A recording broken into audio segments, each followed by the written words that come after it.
The Bulls have selected their team to take on the Glasgow Warriors at Murrayfield in the URC semi-finals. A very strong team selected. This game is probably my game of the weekend. Both games are going to be absolutely awesome, but there's something about this game, this Glasgow vs Bulls game. It feels like an international game. It feels a bit like a South Africa vs Scotland game. And looking at the teams, it's easy to understand why, because there's so many guys from the Springboks and the Bulls team, and there's so many guys from Scotland and the Glasgow team. But in this video, I'm going to be giving my instant reaction to the team selected by the Bulls, and I'll be doing another video for Glasgow as well, and doing a preview video coming out today. So stay tuned for all of those videos, including my prediction as well. So if you do enjoy the content, please don't forget to like and subscribe to help the channel grow. I appreciate all the support, and don't mind this jersey. I'm not supporting the Bulls in this video. I'm honestly a neutral this weekend. I'm a Sharks fan, so whoever wins, I'm going to be supporting whoever plays the best rugby, and I cannot wait. There will also be player ratings out for the Bulls, for Glasgow, for Leinster, and for the Stormers this weekend. So it's going to be a busy weekend, but I can't wait for it. So let's get right into it. So the Bulls have gone with a very strong team. Starting off with Gerard Steenkamp in the number 1 jersey, Johan Grobler at number 2, Francois Klopper at number 3, Ruan Vermaak at number 4, Ruan Orke at number 5, Marcel Coetzee as captain at number 6. He's been a fantastic captain this year, by the way, a really good captain.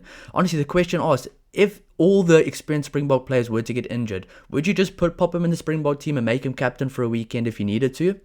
Probably could. So he probably has a chance of going to the next World Cup if there are a lot of injuries to experienced players, because he's been phenomenal for the Bulls. Number 7, Elrich Lowe. Number 8, Cameron Hanekom. Number 9, the South African URC Player of the Year, Embrace Papir, a phenomenal player. Number 10, Andre Pollard, the Iceman. He has won 2 World Cups already for the Springboks with his boots. Can he do the same with the Bulls in the URC? Number 11, Stravino Jacobs gets another start. Number 12, Harold Foster. Number 13, Kanan Moody. Number 14, my favorite, Kurtley Orense. Number 15, Willie Leroux. And just looking at the bench, Marco van Staden gets another nod for the number 16 jersey. Number 17, Jan-Hendrik Wessels. Number 18, Volku Low.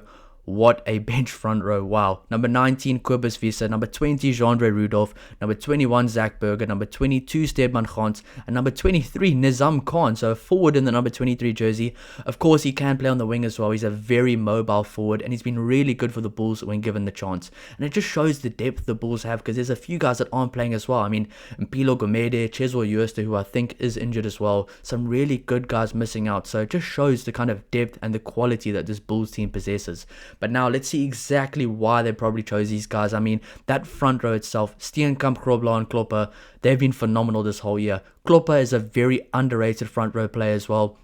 A lot of people look at the Bulls team and they see Steenkamp, Jan-Hendrik Wessels and Volku Low, and they're like, why is Volku Low not starting? Why is Jan-Hendrik Wessels not starting? Francois Klopper is a very good starter. I think Volku Low and Jan-Hendrik Wessels coming off the bench together makes sense for a very good impact alongside Marco van Staden. And the one thing with Marco van Staden as well, the reason why it probably looks like there's not that many loose forwards on the team or on the bench is because Marco van Staden plays hooker and loose forward. So if Johan Grobler is having an incredible game and guys like Elrich Lowe, Marcel Coetzee and Cameron Hanekom are just out on their feet, they can't go anymore, you can literally bring on Marco van Staden as a loose forward, or if Johan Grobler gets injured early, you can either put Jan-Hendrik Wessels in the hooker position or Marco van Staden as well. So there's so much versatility in this Bulls team, which I really like, and this is why I'm very excited to see this game this weekend. And I think the Bulls have a lot of tricks up their sleeve, because they have a lot of guys that can play in a lot of different positions.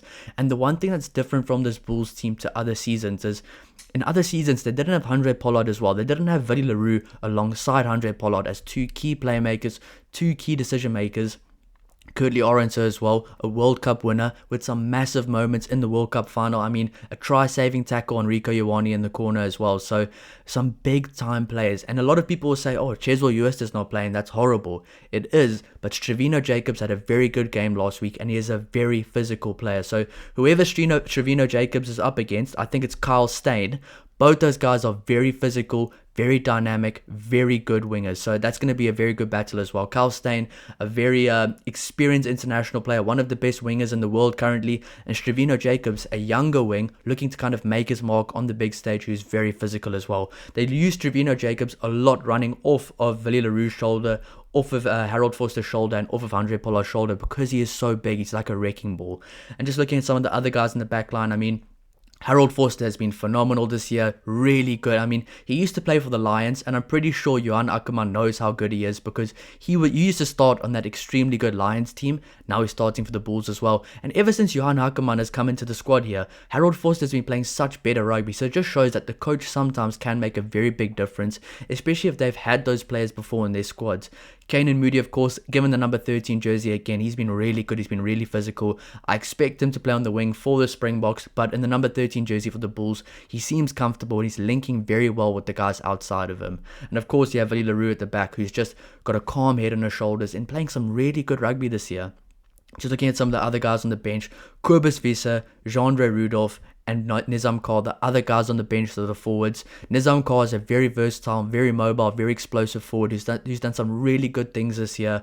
Jean-Andre Rudolph, a lot of people were talking about Jean-Andre Rudolph being in the Springbok squad because he deserves it, because he's been so good and on such good form this year. So that just kind of shows the depth the Bulls have. If Jean-Andre Rudolph, Nizam Carr, and Kobus Visser, who made the Elite XV for the URC, on in the team and on in the starting team. So a lot of firepower coming off the bench.